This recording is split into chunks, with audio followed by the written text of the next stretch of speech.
Good morning po sa lahat. Yung gospel po natin ngayon, may tatlong bagay na pwede nating i-reflect.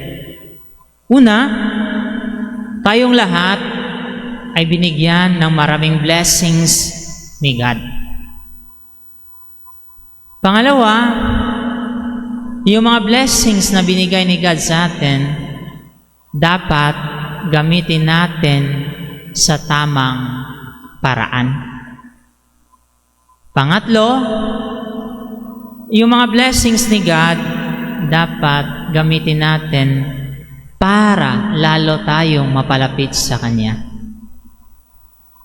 Huwag natin gamitin yung mga blessings na binigay ni God sa atin na cause na mapalayo tayo sa Kanya. Alahanin natin na tayong lahat ay katiwala sa mga blessings ni God. So, ibig sabihin, katiwala lang po tayo. Hindi po tayo ang may-ari ng mga blessings. Kaya, gamitin natin sa tamang paraan para mag-produce yan ng something good. At the same time, magbibigay tayo ng tuwa at galak kay God.